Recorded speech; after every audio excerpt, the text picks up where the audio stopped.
Iha, babae ba o lalaki yung doktor na kontak mo sa loob? Babae po.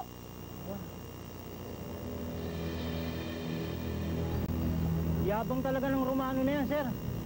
Kala mo, parating aagawan ng kaso. Bayaan nyo na yung matanda. Parating insecure eh. Sa tagal ba naman sa serbisyo, hindi pa napopromote. Kala naman kasi niya, tataas ang ranko niya sa kasong ito. Ay, nako. Sir, sino tatawagan mo? Hindi ang staff. Kailangan malaman ang nangyayari dito.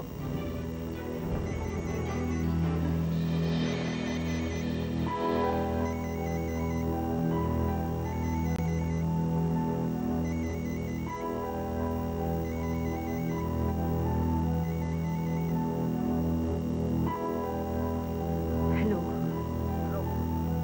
Nakikinig ako. Mabuti. Dahil importante ang sasabihin ko sa'yo.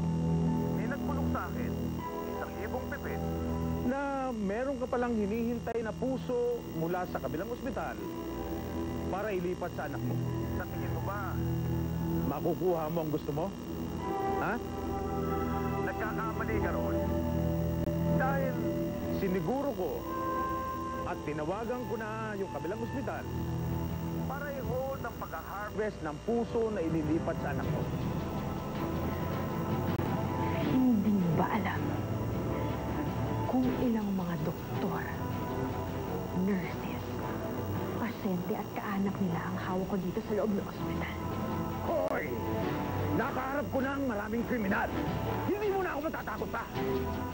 Kapag may pinatay ka sa mga hawak mo, sisiguruhin ko na hindi lamang ikaw ang mapapatay ko, kundi mga anak mo, buong pamilya mo, mga kaibigan mo, lahat sila mananagot sa akin!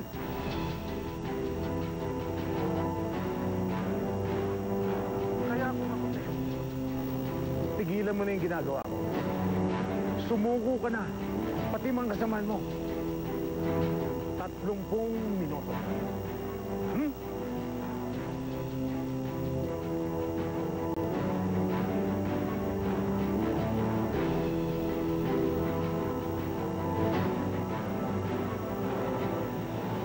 Minuto na raw.